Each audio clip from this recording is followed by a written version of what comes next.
Shalom Bapak Ibu Saudara sekalian, dimanapun saudara berada, kita akan sama-sama mengawali ibadah kita dan saya mengajak kita semua untuk membaca apa yang dimaksudkan dengan Pentakosta ketiga dan dilanjutkan dengan pembacaan Mazmur 91. Pentakosta ketiga. Pentakosta ketiga adalah pencurahan Roh Kudus yang dahsyat di zaman now, melebihi yang terjadi di Azusa Street. Pentakosta ketiga akan mengakibatkan penuaian jiwa yang terbesar dan yang terakhir sebelum Tuhan Yesus datang kembali.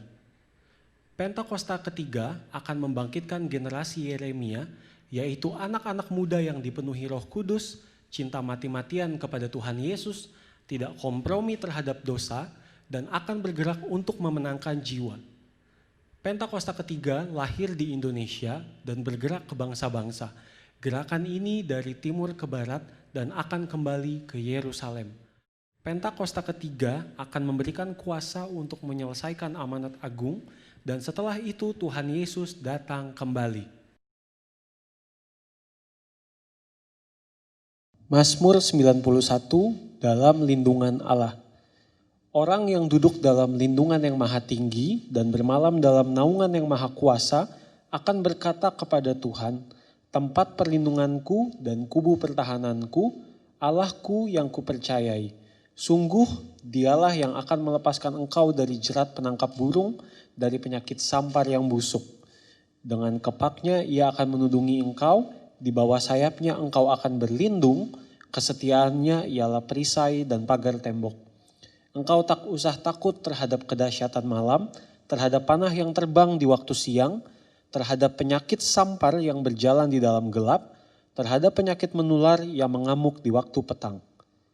Walau 1.000 orang rebah di sisimu dan 10.000 di sebelah kananmu, tetapi itu tidak akan menimpamu. Engkau hanya menontonnya dengan matamu sendiri dan melihat pembalasan terhadap orang-orang fasik. Sebab Tuhan ialah tempat perlindunganmu, yang maha tinggi telah kau buat tempat perteduhanmu, malapetaka tidak akan menimpa kamu, dan tulah tidak akan mendekat kepada kemahmu, sebab malaikat-malaikatnya akan diperintahkannya kepadamu untuk menjaga engkau di segala jalanmu. Mereka akan menatang engkau di atas tangannya, supaya kakimu jangan terantuk kepada batu.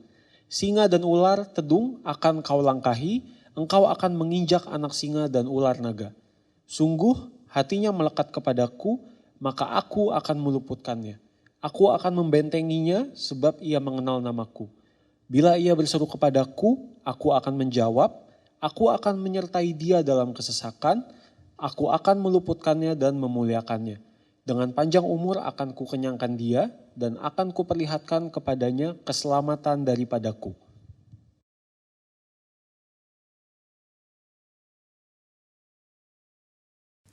Shalom saudara sekalian, dimanapun saudara berada, saya berdoa, perlindungan dan hadiratnya memenuhi saudara selalu. Kita akan membahas mengenai apakah boleh orang percaya menghardik setan dan juga sakit penyakit. Lalu apakah ada landasan firman dari kebiasaan yang umumnya orang Pentakosta lakukan ini? Sampai hari ini kita masih mempercayai bahwa Allah masih mau melakukan mujizat di tengah-tengah dunia. Baik itu mujizat kesembuhan, kelepasan dari keterikatan, maupun providensia Tuhan di keseharian hidup kita. 1 Korintus 3 ayat 9 jelas berkata bahwa kita adalah kawan sekerja Allah di dunia ini. Dan Yesus mengutus umatnya untuk memberitakan Injil sembari mengusir setan demi namanya dan mendoakan mereka yang sakit. Di tengah dunia yang dipenuhi oleh sakit penyakit dan banyak kelemahan ini, apa yang dapat umat Tuhan lakukan secara rohani bagi keselamatan negeri kita? Kita berdoa dan menghardik sakit penyakit ini agar Allah berpekara dan mengadakan mujizatnya. Khususnya bagi Indonesia yang sedang dilanda COVID-19. Hal ini dilandasi dan dipagari oleh 4 hal. Yang pertama, teladan Yesus yang melakukan mujizat supernatural. Di dalam perjanjian baru, tercatat ada 7 kali Yesus mengusir setan dalam kitab Matius, Markus, dan Lukas. Dan begitu banyak catatan Yesus menyembuhkan mereka yang sakit, baik secara perorangan maupun secara kalayak ramai. Kalau kita adalah kawan sekerja Yesus dan percaya bahwa kita diberi kuasa oleh Roh Kudus untuk mengusir setan dan menyembuhkan sakit penyakit, maka kita pun akan berlaku demikian. Pengetahuan Alkitab kita akan lebih kuat jika disertai oleh pengalaman iman yang sama. Kita membaca bahwa Yesus sering melakukan kesembuhan. Dia memberikan kuasa yang sama kepada para murid. Seperti di dalam Lukas pasal yang 9 ayat yang pertama. Dikatakan, maka Yesus memanggil ke-12 muridnya, lalu memberikan tenaga dan kuasa kepada mereka untuk menguasai setan-setan dan untuk menyembuhkan penyakit-penyakit. Nah, secara global, umat Pentakosta meyakini bahwa orang percaya di zaman now juga diberikan kuasa untuk menghardik dan menyembuhkan. Gembala sidang kita, Pak Niko, mendapatkan tuntunan untuk melakukan KKR kesembuhan ilahi di dalam dan luar negeri. Tercatat, sudah ada 318 kali KKR yang dilakukan dari tahun 2006 sampai 2019. Dan juga lewat program TV yang disaksikan oleh jutaan orang yang mengalami hadirat Tuhan. Ribuan orang mengalami kesembuhan yang juga disaksikan oleh banyak orang. Itu adalah pengalaman rohani tak terbantahkan yang memperkuat pengetahuan umat tentang karakter Allah yang penuh kasih itu. Kalau kita membaca sejarah kegerakan Pentakosta secara global, maka saudara akan melihat begitu banyak mujizat supernatural yang Tuhan kerjakan lewat hamba-hambanya di berbagai belahan dunia.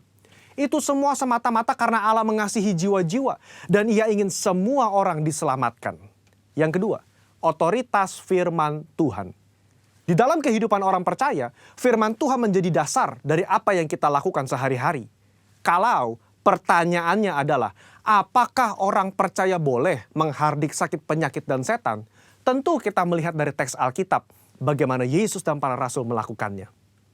Di dalam Lukas pasal yang keempat, ayat yang ke-39, mertua Petrus sakit demam keras. Petrus meminta Yesus untuk datang. Yesus menyembuhkan mertua Petrus dengan cara apa?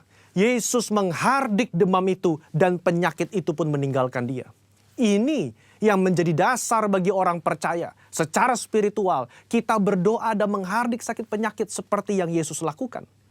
Di dalam Yohanes pasal ke-14 ayat yang ke-12 juga dikatakan bahwa orang percaya akan melakukan pekerjaan-pekerjaan yang Yesus lakukan.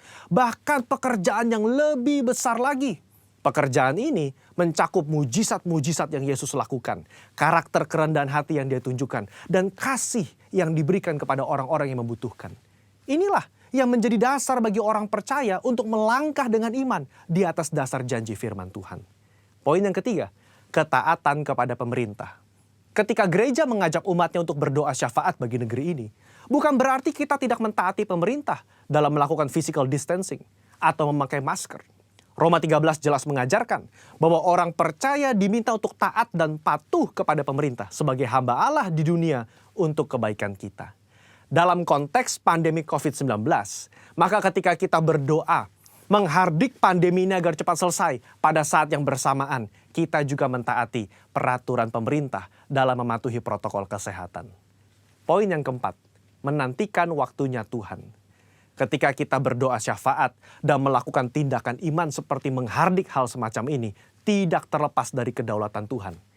Iman yang rasional membuat kita terus-menerus berdoa dan berharap hanya kepada Tuhan, sembari mengetahui bahwa jalan manusia bukan jalannya Tuhan.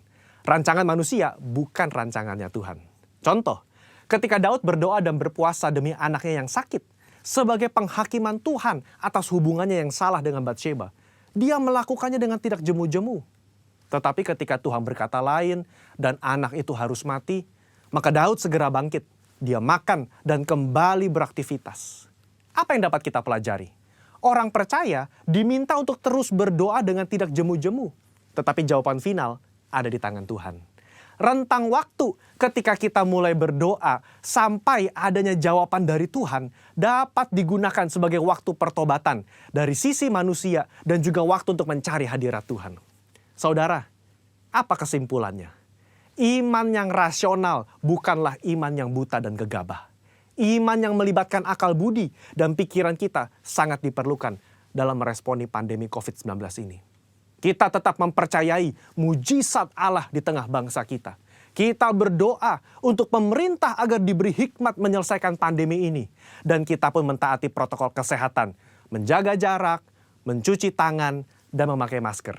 Saya berdoa agar kita semua mau ambil bagian untuk berdoa dan bersyafaat bagi bangsa Indonesia.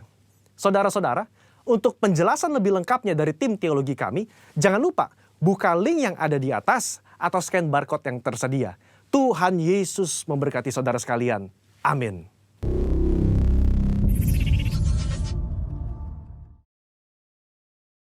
Shalom saudara.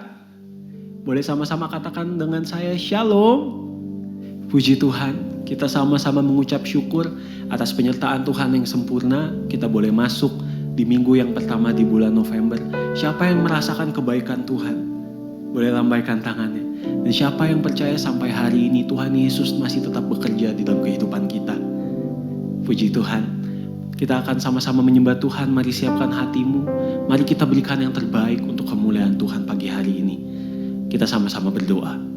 Kami mengucap syukur Tuhan untuk pagi hari ini. Mengucap syukur untuk bulan yang baru ya Tuhan di tahun ini. Kami merasakan penyertaan Tuhan begitu sempurna dalam kehidupan kami ya Tuhan. Dan kami percaya Tuhan, apapun yang terjadi Tuhan, Engkau tetap baik dalam kehidupan kami. Dan biar Tuhan siang hari ini kami boleh bersama-sama bersekutu, bersepakat Tuhan. Kami mau menyenangkan hati Tuhan. Sebab hanya Engkau yang layak dipuji. Hanya Engkau Yesus Allah yang layak disembah ya Tuhan. Kami buka hati kami Tuhan. Kami mau masuk dalam hadirat-Mu. Suci kuduskan kami, layakan kami ya Tuhan. Agar kami layak menghadap tahta-Mu yang kudus. Terima kasih Tuhan Yesus, kami mengucap syukur. Hanya dalam satu nama kami berdoa, kami mengucap syukur. Sama-sama katakan amin.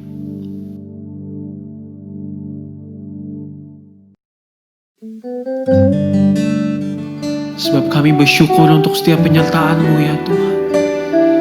Kami percaya Tuhan sampai hari ini kuasa-Mu masih tetap bekerja untuk setiap kami Tuhan. Biar kami boleh bersuka cita oleh karena Engkau terus ada dalam kehidupan kami Tuhan.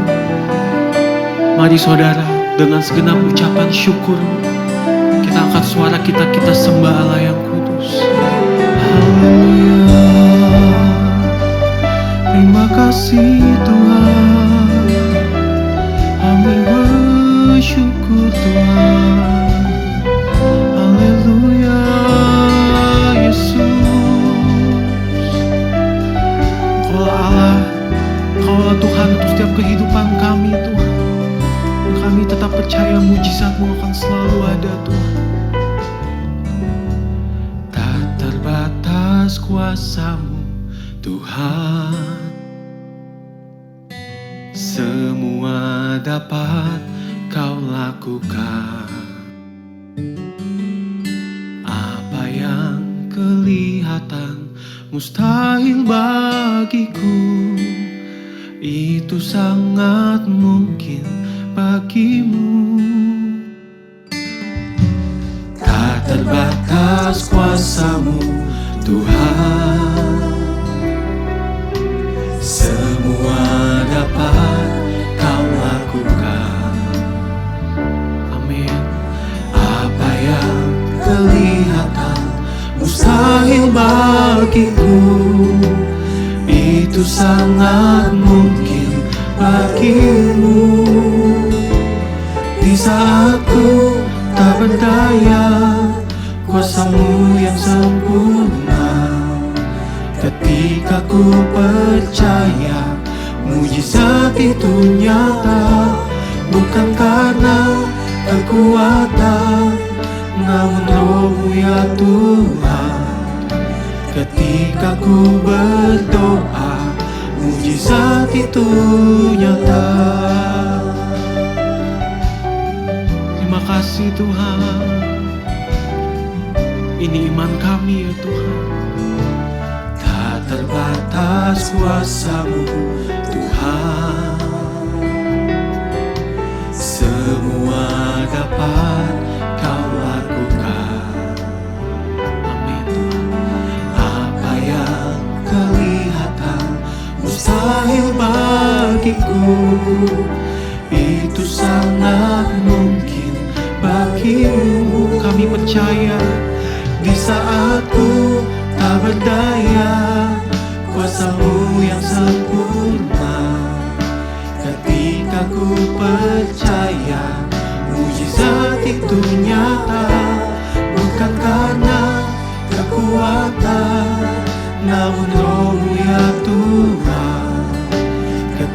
Ketika ku berdoa, mujizat itu nyata. Sekali lagi katakan, di saat ku tak berdaya, kuasa-Mu yang sempurna. Ketika ku percaya, mujizat itu nyata. Bukan karena kekuatan, namun Roh-Mu ya Tuhan. Ketika ku berdoa, mujizat itu nyata. Katakan,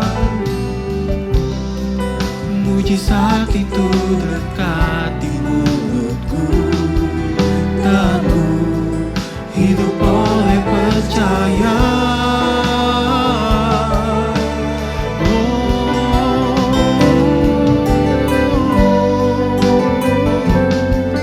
Mari sembah Dia, kami percaya Tuhan, kami percaya kuasa-Mu selamanya Tuhan. Aku mau tetap percaya Yesus. Mari dengan segenap hatimu sama-sama katakan, nyatakan imanmu saudara. Di saat ku tak berdaya, kuasa-Mu yang sempurna. Ketika ku percaya, mujizat itu nyata. Bukan karena kekuatan, namun Roh-Mu ya Tuhan. Ketika ku berdoa, mujizat itu nyata.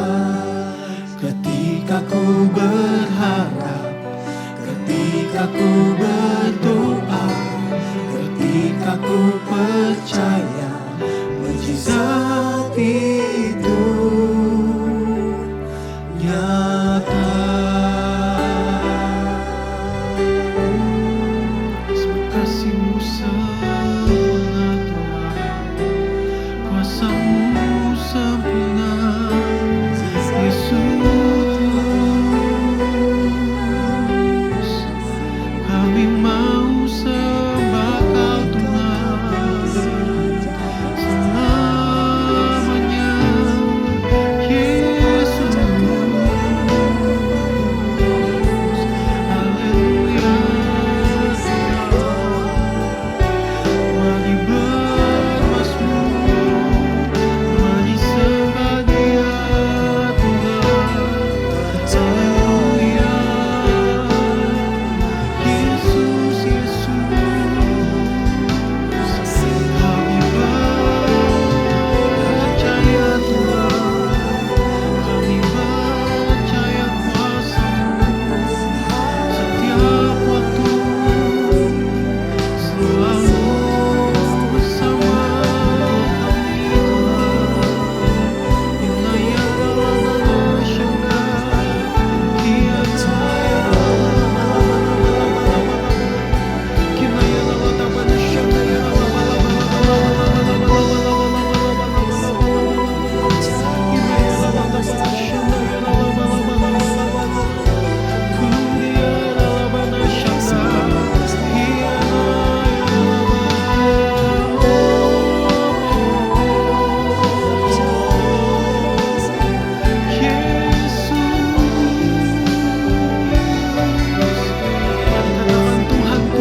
bagimu sampai selamanya.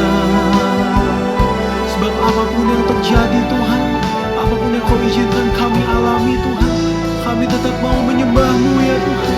Mari sama-sama dengan segenap hatimu katakan, Tuhan ku percaya, tangan-Mu menjaga, tangan-Mu menjaga,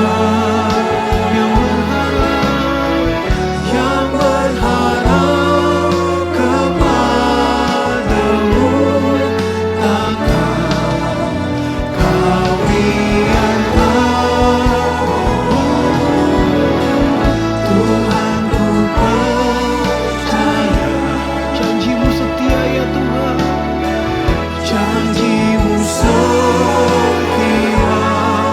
Ini kami ya Tuhan, tetap ku hidup bagimu sampai selamanya. Kami mau katakan, tetap ku hidup bagimu sampai selamanya. Mari berikan tepuk tangan yang terbaik buat Tuhan. Sorakan haleluya. Haleluya Tuhan Yesus. Yesus Tuhan. Sebab kami percaya kuasa-Mu ya Tuhan. Sebab kami mau terus percaya Tuhan. Apapun yang terjadi dalam kehidupan kami Tuhan, Engkau Tuhan yang setia. Engkau Tuhan yang tak pernah meninggalkan kami Tuhan. Terima kasih Tuhan Yesus, terima kasih Tuhan.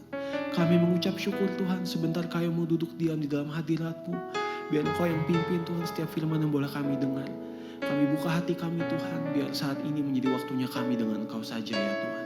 Terima kasih ya Bapa, hanya dalam satu nama kami berdoa, kami memuji menyembah Tuhan dan kami mengucap syukur. Sama-sama kita katakan, amin. Shalom Bapak Ibu dan Saudaraku di dalam nama Tuhan Yesus yang ada di rumah-rumah. Selamat pagi, menjelang siang ini kita bersyukur kita berada di dalam ibadah online. Sebelum kita mendengar pesan firman Tuhan, kita berdoa bersama-sama. Bapa, di dalam nama Tuhan Yesus kami berdoa dan mengucap syukur sampai hari ini kami berada dalam tuntunan pimpinan Tuhan. Bahkan hari ini Tuhan Yesus kami bersyukur kami boleh beribadah pada saat minggu ini. Kami bersyukur Tuhan Yesus, kami berterima kasih oleh karena Tuhan penyertaan-Mu sempurna adanya. Dan hari ini Tuhan menolong kami untuk kami boleh mendengar pesan isi hati Tuhan. Biarlah Engkau mengurapi umat-Mu yang ada di rumah-rumah dan kami semua boleh mendapatkan pengertian yang lebih lagi mengenai pesan firman ini. Di dalam satu nama kami berdoa mengucap syukur. Haleluya. Amin. Bapak, Ibu, dan Saudaraku, kita bersyukur kita masuk bulan November di dalam minggu yang pertama. Tidak terasa kita ada di bulan 11, kita akan memasuki pada masa-masa akhir tahun 2020 ini. Dan tentunya ketika kita bersama-sama menjalaninya, memang semuanya boleh berjalan dalam keadaan yang ada yang suka, ada yang duka, ada yang capek, lelah, ada pun berbagai macam yang terjadi dalam situasi ini. Namun Bapak Ibu kita perhatikan baik-baik sesuatu yang Tuhan rindukan adalah saudara dan saya pesan gembala sidang kita yang disampaikan supaya saudara dan saya kita memiliki kasih mula-mula. Sama-sama katakan kasih mula-mula. Dan ekspresi dari orang yang memiliki kasih mula-mula di dalam hidupnya adalah salah satunya adalah disampaikan oleh gembala kita, hidup bagi Kristus. Katakan sama-sama di rumah, hidup bagi Kristus. Mereka yang memiliki kasih mula-mula akan berkata begini dalam Galatia pasal kedua ayat 20, aku hidup tetapi bukan lagi aku sendiri yang hidup, melainkan Kristus yang hidup di dalam aku. Bapak Ibu, saudara dalam Tuhan, saya percaya Bapak Ibu ketika saudara dan saya menjadi orang-orang yang memiliki kasih Kristus, saudara dan saya akan mengalami namanya hidup ini bersama dengan Tuhan. Ingat minggu lalu pesannya oleh hambanya berkata, saudara dan saya adalah orang-orang pilihan Tuhan yang sudah ditentukan. Sebab itu ketika saudara dipilih Tuhan, menjadi murid-muridnya, menjadi anak-anaknya. Mari kita hidup bukan untuk dirimu sendiri, tapi untuk Tuhan Yesus Kristus. Lagunya berkata, hidupku bukannya aku lagi, tapi Yesus di dalamku. Hidupku bukannya aku lagi, tapi Yesus yang hidup dalam diri saudara. Dan saya percaya hidup saudara dan saya bukannya kita sendiri, bukannya saudara secara pribadimu sendiri, tapi Yesus yang ada di dalam kita. Bapak, Ibu, dan saudaraku, kalau kita melihat apa yang ada dalam pesan kitab Galatia ini, mengapa Rasul Paulus mengirimkan suratnya ini kepada jemaat Galatia? Kalau kita perhatikan, kita lihat konteks yang ada di dalam kitab Galatia ini, saudaraku, Paulus pada waktu itu mendengar bahwa ada beberapa guru Yahudi itu mengacaukan orang yang baru dimenangkan olehnya. Di mana? Di Galatia. Dengan memaksa mereka disunatkan dan menerima kuk Taurat Musa sebagai syarat-syarat yang perlu untuk diselamatkan dan diterima di dalam gereja. Para pemimpin Yahudi melawan Paulus di Galatia nih, menyerangnya secara pribadi supaya melemahkan pengaruh dari Paulus ini dalam gereja-gereja itu. Setelah mendengar itu, hal ini Paulus menulis surat kepada jemaat di Galatia. Untuk apa? Yang pertama, untuk menegaskan bahwa syarat-syarat yang dituntut hukum seperti sunat di bawah perjanjian lama tidak ada hubungannya dengan pekerjaan kasih karunia Allah dalam Kristus untuk keselamatan di bawah perjanjian baru. Yang kedua, menegaskan lagi dengan jelas bahwa kita menerima Roh Kudus dan hidup rohani oleh iman kepada Tuhan Yesus Kristus dan bukan oleh ikatan kepada hukum Taurat perjanjian lama. Bahkan yang ketiga, bahkan Rasul Petrus, ya teman sejawatnya, ditegur oleh Rasul Paulus. Kenapa? Nah, kalau dari penjelasan yang diberikan oleh Rasul Paulus ini mengenai apa yang terjadi di antara dirinya dengan rasul-rasul lain di Yerusalem, maka orang-orang Galatia itu dapat dengan mudah melihat ada kepalsuan yang dituduhkan secara tidak langsung kepada dirinya maupun kebodohan dan kelemahan mereka sendiri dalam hal murtad dari Injil yang pernah ia beritakan kepada mereka. Namun untuk memberikan bobot lebih pada apa yang telah ia katakan, serta lebih menguatkan hati mereka terhadap berbagai hasutan tidak langsung dari guru-guru yang berpegang pada ajaran agama Yahudi itu, ia memberitahu mereka mengenai suatu pembicaraan lain yang telah ia lakukan dengan Rasul Petrus di Antiokhia, serta apa yang terjadi di antara mereka berdua di sana. Jemaat di Antiokhia dalam ayat 11 dan sampai 14 merupakan salah satu jemaat utama orang-orang Kristen yang berasal dari bangsa-bangsa lain. Sama seperti Yerusalem yang menjadi pusat dari orang-orang Kristen yang telah meninggalkan agama Yahudi dan memeluk iman kepada Kristus. Inilah persoalannya, yaitu ada kesalahan Petrus pada waktu itu. Ketika ia datang di antara jemaat-jemaat Kristen yang berasal dari bangsa-bangsa lain, ia mengikuti kebiasaan mereka. Ia makan bersama-sama mereka meskipun mereka tidak bersunat sesuai dengan perintah yang diberikan secara khusus kepadanya dalam Kisah pasal 10. Ketika ia diperingatkan melalui suatu penglihatan dari surga bahwa ia tidak boleh menyebut sesuatu najis atau tidak tahir. Namun ketika di sana datang beberapa orang Kristen Yahudi dari Yerusalem, ia merasa enggan berada bersama-sama dengan orang-orang dari bangsa-bangsa lain. Karena ada apa? Ada orang Kristen Yahudi hanya demi menyenangkan orang-orang bersunat itu. Dan juga karena takut menyinggung perasaan mereka. Nah, tidak diragukan bahwa perbuatan itu menimbulkan kesedihan dan keputusasaan jemaat-jemaat Kristen yang berasal dari bangsa-bangsa lain. Kemudian ia juga mengundurkan diri dan menjauhi mereka. Orang Kristen dari bangsa lain dijauhi. Kesalahannya dalam hal ini ia berpengaruh buruk ke atas orang-orang lain.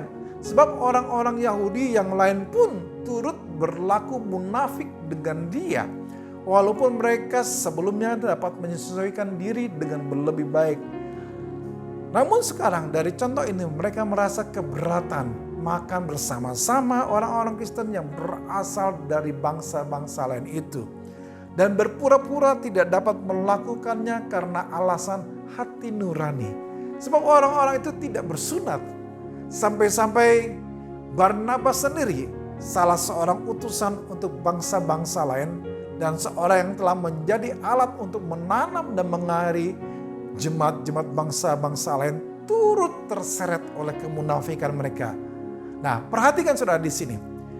Jika kelemahan dan ketidaktetapan hati orang-orang yang terbaik dibiarkan begitu saja, maka dengan mudah mereka menjadi goyah dalam menjalankan kewajiban mereka kepada Tuhan. Karena mereka ingin menyenangkan hati orang dengan cara yang tidak semestinya. Pengaruh kuat dari contoh-contoh yang buruk, khususnya contoh-contoh yang datang dari orang-orang besar dan mulia yang penuh hikmat dan dihormati. Rasul-rasul termasuk Rasul Petrus.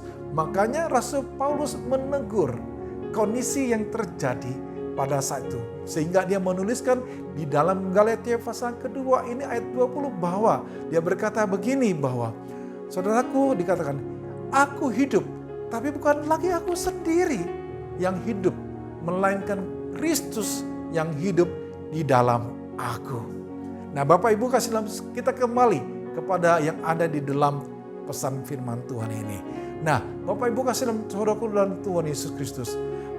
Begitulah latar belakang maksud dan tujuan Paulus menulis surat kepada jemaat di Galatia. Bagaimana hidup saudara dan saya itu bagi Kristus. Tentunya saudara dan saya harus memperhatikan hidup saudara bagi Kristus. Kita ingat minggu lalu pesan Tuhan disampaikan bicara tentang saudara dan saya adalah orang-orang pilihan Tuhan yang sudah dipilih sejak dari ke dalam kandungan. Saudara dan saya tidak main-main. Tuhan sudah pilih saudara menjadi murid-muridnya, menjadi anak-anaknya. Sebab itu bagaimana saudara dan saya ketika saudara sudah dipilih Tuhan, engkau harus hidup sepenuhnya bagi Kristus. Ingat yang pertama, saudara adalah milik Kristus. Katakan sama-sama, milik Kristus. Di dalam Roma pasal 14 ayat 8 berkata begini, sebab jika kita hidup untuk Tuhan. Dan jika kita mati untuk Tuhan. Jadi baik hidup atau mati kita adalah milik Tuhan. Sama-sama katakan milik Tuhan, milik Kristus saudaraku. Bahwa menjadi milik Kristus berarti saudara dan saya kita harus rela untuk dibentuk dan diubahkan oleh Kristus menjadi apa saja yang Tuhan inginkan. Ya, apapun yang menjadi kehendak Tuhan kita harus taat dan tunduk kepadanya. Itulah hidup bagi Kristus. Karena Bapak Ibu kasih dalam tulis di dalam 2 Korintus pasal ke-5 14-15 berkata, sebab kasih Kristus yang menguasai kami, karena kami telah mengerti bahwa jika satu orang sudah mati untuk semua orang, maka mereka semua sudah mati, dan Kristus telah mati untuk semua orang, supaya mereka yang hidup tidak lagi hidup untuk dirinya sendiri, tetapi untuk Dia yang telah mati dan telah dibangkitkan untuk mereka. Satu orang sudah mati bagi semua orang. Perhatikan baik-baik garis bawah itu. Satu orang sudah mati bagi semua orang. Karena itu semua orang sudah mati. Kata untuk dalam satu orang sudah mati untuk semua orang menunjukkan penggantian. Yohanes pasal 10 ayat 15 berkata, sama seperti Bapa mengenal aku dan aku mengenal Bapa. Dan aku memberikan nyawaku bagi domba-dombaku. Artinya ada satu penggantian di mana saudara digantikan oleh sosok namanya Tuhan Yesus Kristus. Orang-orang yang sudah ditebus oleh Dia yang telah mati untuk semua orang seharusnya sekarang hidupnya sepenuhnya bagi Tuhan, bukan untuk dirinya sendiri.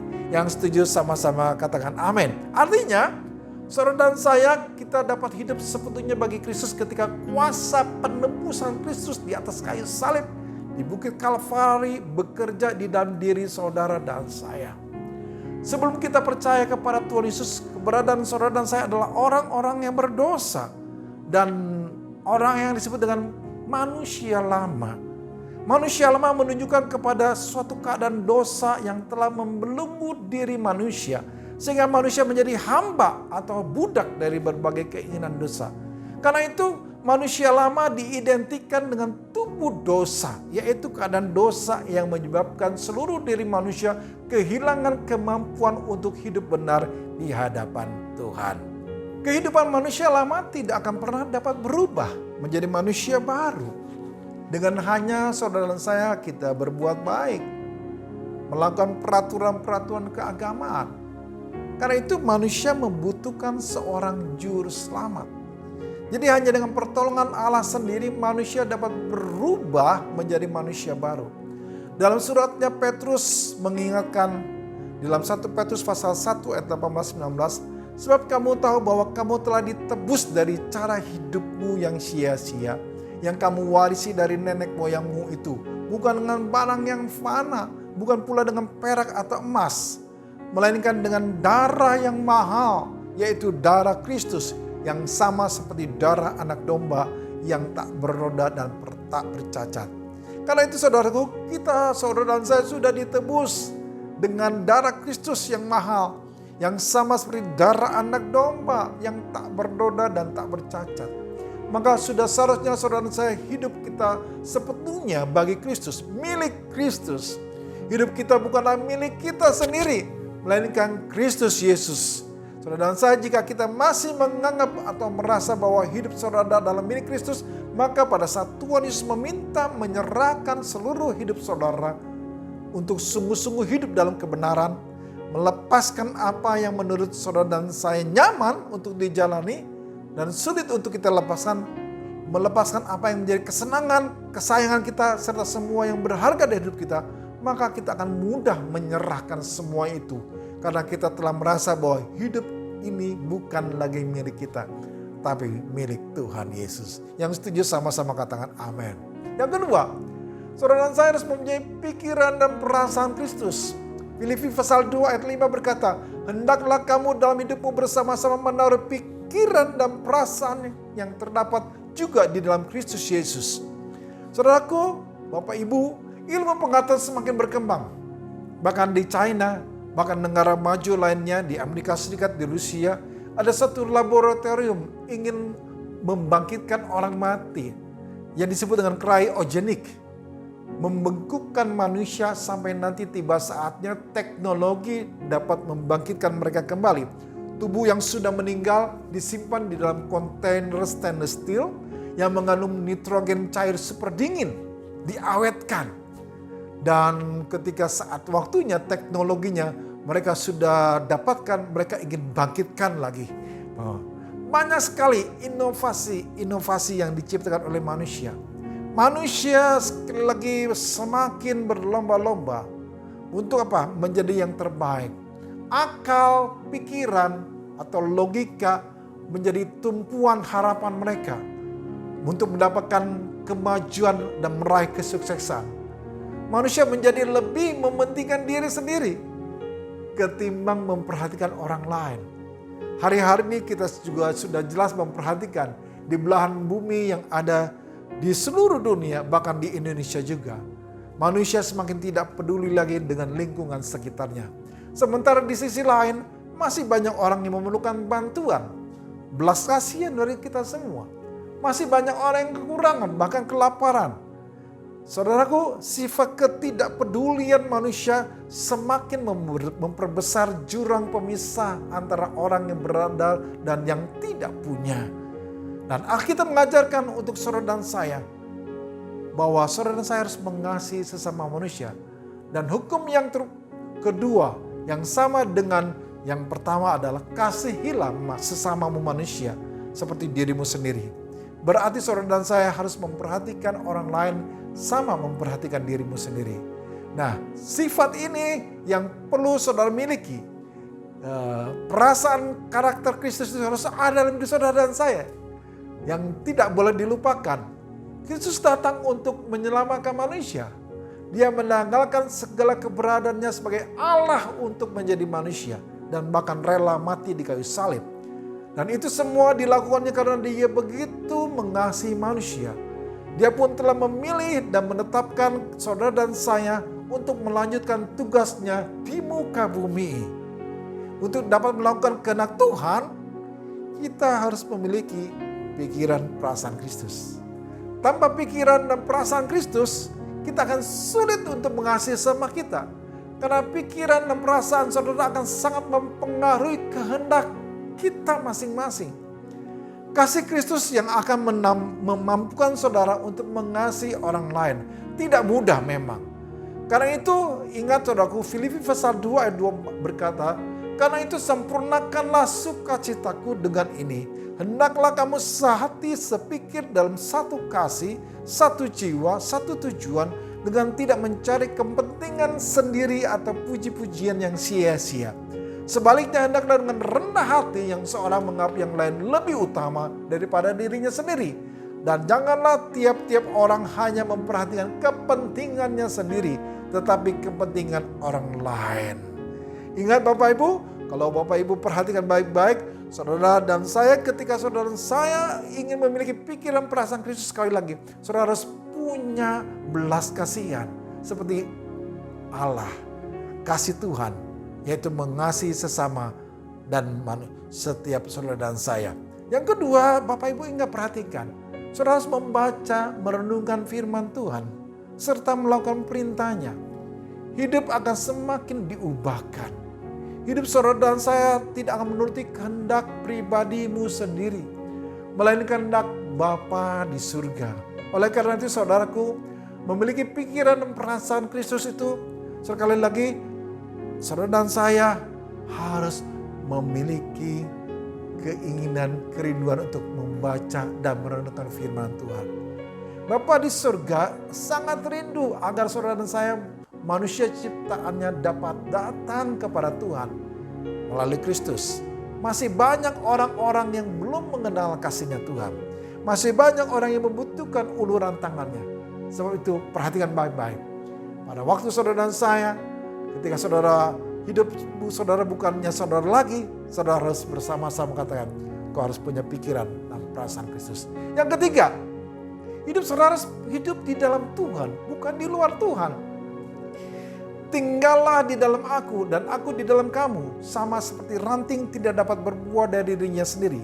Kalau ia tidak tinggal pada pokok anggur, demikian juga kamu tidak berbuah jikalau kamu tidak tinggal di dalam aku. Yohanes 15 ayat 4 berkata demikian. Ranting yang menghasilkan buah adalah ranting yang masih menempel pada batangnya. Jika ranting sudah terlepas dari batangnya, maka ia akan mati. Demikian juga dengan hidup saudara. Saudara harus senantiasa tinggal di dalam Tuhan Yesus. Harus hidup sesuai dengan firman Tuhan. Hanya dengan hidup di dalamnya, saudara dan saya bisa berbuah. Kau akan memiliki kasih, sukacita, kesabaran, dan buah roh lainnya. Damai sejahtera tidak bisa saudara dapatkan kalau saudara dan saya, engkau menikmati keindahan dalam dunia ini. Hanya di dalam Tuhan, saudara harus memilikinya. Buah roh datangnya hanya ketika saudara dan saya berjalan seturut firman Tuhan. Hanya ada hidup di dalam Tuhan. Yang terakhir, hidup saudara dan saya harus engkau dipimpin oleh Roh Kudus. Hiduplah oleh Roh, maka kamu tidak akan menuruti keinginan daging. Keinginan roh dan keinginan daging merupakan dua hal yang bertentangan dan tidak dapat disatukan. Galatia pasal 5:17 berkata demikian. Keinginan daging jelas sekali dinyatakan pada Galatia pasal ke-5 ayat 19 ayat 21. Bila saudara dan saya masih menuruti keinginan daging, maka hidup kita tidak akan menghasilkan buah. Biarlah saudara dan saya hidup senantiasa dalam pimpinan Roh Kudus. Jikalau kita hidup oleh Roh, baiklah hidup saudara dan saya dipimpin juga oleh Roh. Miliki dengan cara jam doa saudara dalam doa setiap hari. Minta Roh Kudus menuntun langkah hidup saudara sepanjang hari. Roh Kudus akan memampukan saudara untuk dapat berjalan seturut kehendak perintahnya. Sehingga hidup dapat menghasilkan buah. Ketika buah roh muncul dalam kehidupan saudara, hidup saudara akan menjadi berkat buat banyak orang. Dan tentunya berkat tersebut akan terus mengalir bagi setiap orang yang percaya kepadanya. Sebab itu, bagaimana saudaraku hidup saudara bukannya aku lagi? Ingat Bapak Ibu, perhatikan. Saudara dan saya adalah milik Kristus. Kalau ketika saudara sudah menjadi milik Kristus, pastinya saudara akan mempunyai pikiran dan perasaan Kristus. Ketika saudara memiliki pikiran perkara Kristus, maka hidup saudara bukan hidupmu, bukan dirimu sendiri yang engkau miliki. Hidup itu hanya di dalam Tuhan, bukan di luar Tuhan. Ketika saudara hidup di dalam Tuhan, maka ada pimpinan Roh Kudus yang selalu hadir dan menyertai kita semua. Sama seperti saudara dan saya, kalau saudara meminjam suatu barang dari orang lain, maka jika orang yang meminjamkan barang tersebut meminta miliknya kembali, sudah pasti kita akan dengan mudah memberi kembali apa yang menjadi miliknya.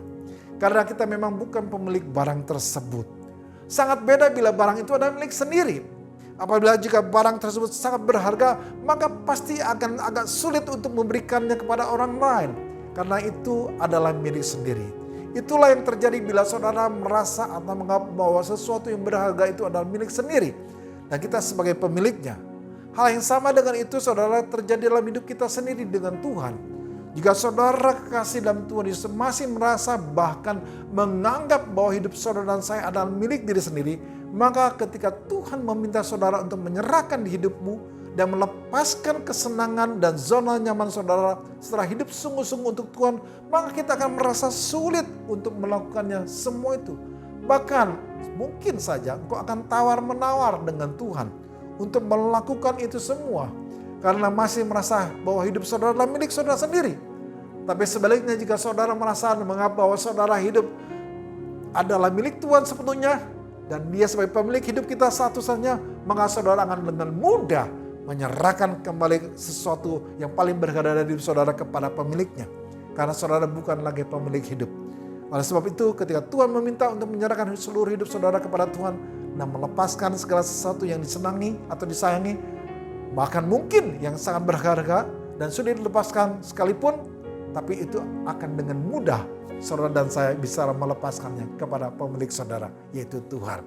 Karena itu saudaraku, pada saat ini saya percaya saudara dan saya akan dimampukan oleh Tuhan untuk hidup bukan bagi dirimu sendiri, tetapi juga untuk orang lain. Juga lebih bisa mengasihi orang lain. Dan tidak lagi egois dengan mengasihi diri kita sendiri.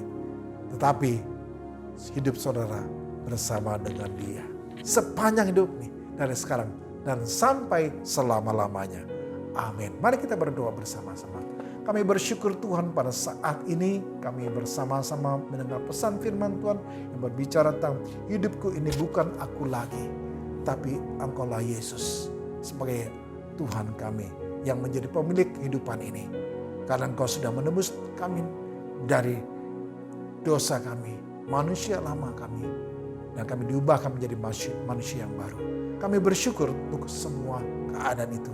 Dan kami percaya Tuhan, Engkau sendiri yang mengubahkan hidup kami dari waktu ke waktu menjadi sempurna. Sehingga kami menjadi milik Tuhan yang mempunyai pikiran perasaan Kristus. Dan hidup kami bersama dengan Tuhan dan Roh Kudus selalu memimpin hidup kami sepanjang hidup ini sampai kekekalan nanti. Dalam satu nama kami berdoa. Haleluya. Amin. Bapak, Ibu, dan Saudara kasih dalam Yesus, kita akan masuk ke dalam perjamuan kudus. Bersama-sama kita akan merenungkan kebaikan Tuhan. Bapak, Ibu, Saudara kasih dalam Tuhan Yesus, mari kita sama-sama tundukkan kepala dalam doa. Perjamuan kudus ini adalah perjamuan Tuhan Yesus sendiri. Setiap kali kita masuk dalam perjamuan kudus, inilah pesan Tuhan Yesus kepada kita semua. Ia berkata, biarlah ini menjadi peringatan akan aku. Kita diminta untuk mengingat Tuhan Yesus atas kebaikannya, kesetiaannya, pengorbanannya, supaya saudara dan saya bisa lebih mengasihi Tuhan dan mengasihi sesama dengan yang lain. Ya Tuhan, siapakah kami ini Tuhan? Sebelum kami mengenal Tuhan, kami semua orang berdosa. Upah dosa adalah maut, mati. Tapi Engkau yang tidak berdosa telah dijadikan dosa oleh karena kami. Kau harus turun dari surga yang mulia, menjelma menjadi manusia, bahkan mati ganti kami di kayu salib. Dan begitu luar biasa Tuhan. Sungguh kalau kami renungkan dan kami pikirkan betapa baiknya Engkau Tuhan. Engkau pilih kami menjadi anak-anak-Mu, menuntun kami, memberkati kami, membela kami, melindungi kami Tuhan. Terima kasih kebaikan Tuhan yang terjadi atas kami. Saudaraku, Tuhan mau memberkati saudara melalui perjamuan kudus ini. Tapi Tuhan mau saudara dan saya makan dan minum dengan cara yang benar. Sebab itu masing-masing sekarang saudaraku, kita sama-sama berdoa, mengintrospeksi diri kita, menguji keadaan kita. Jangan simpan dosa, akui di hadapan Tuhan. Supaya saudara dan saya masuk perjamuan kudus ini diberkati Tuhan. Ya Tuhan, siapakah kami ini Tuhan? Kami adalah anak-anak-Mu yang sedang berdoa. Ampuni segala dosa dan kesalahan kami. Kami sering kali salah dalam banyak hal. Tuhan berkati umat-Mu. Berkati kami semua yang di rumah-rumah. Kami akan masuk dalam perjamuan kudus ini dengan hati yang penuh ucapan syukur. Dalam nama Tuhan Yesus. Amin. Perjamuan kudus ini peruntukan bagi semua orang yang percaya, anak-anak di bawah 12 tahun. Jangan mengikuti perjamuan kudus ini. Mari bersama-sama angkat roti kita. Sebab apa yang telah kuteruskan kepadamu telah aku terima dari Tuhan, yaitu bahwa Tuhan Yesus pada malam waktu ia diserahkan mengambil roti. Kita angkat roti di tangan kanan kita tinggi-tinggi. Dan sesudah itu ia mengucap syukur atasnya. Ia memecah-mecahkannya dan berkata, inilah tubuhku yang diserahkan bagi kamu. Perbuatlah ini menjadi peringatan akan aku. Saudaraku yang dikasihi Tuhan, bukankah roti yang kita pecahkan ini adalah persekutuan dengan tubuh Kristus?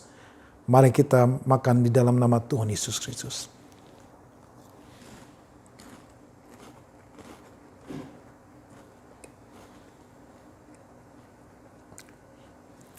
Mari kita angkat cawan di tangan kanan kita tinggi-tinggi. Demikian juga ia mengambil cawan dan sesudah makan ia berkata, cawan ini adalah perjanjian baru yang dimeteraikan oleh darahku. Perbuatlah ini setiap kali kamu meminumnya menjadi peringatan akan aku. Saudaraku yang dikasihi Tuhan, bukankah cawan pengucapan syukur yang atasnya kita ucapan syukur adalah persekutuan dengan darah Kristus? Mari kita minum dalam nama Tuhan Yesus. Terima kasih Tuhan. Terima kasih. Mari Bapak Ibu Saudaraku, jangan diam, kita bersyukur, berterima kasih atas semua anugerah dan kebaikan Tuhan yang telah diberikan kepada kita semua. Kita mengucap syukur atas apa yang Tuhan nyatakan dalam kasih-Nya kepada saudara dan saya. Terima kasih Tuhan, terima kasih. Terima kasih Yesusku, terima kasih Yesusku. Puji syukur hanya bagi Tuhanku. Terima kasih Yesusku, terima kasih Yesusku. Puji syukur hanya bagi Tuhanku. Puji syukur hanya bagi Tuhanku. Puji syukur hanya bagi Tuhanku.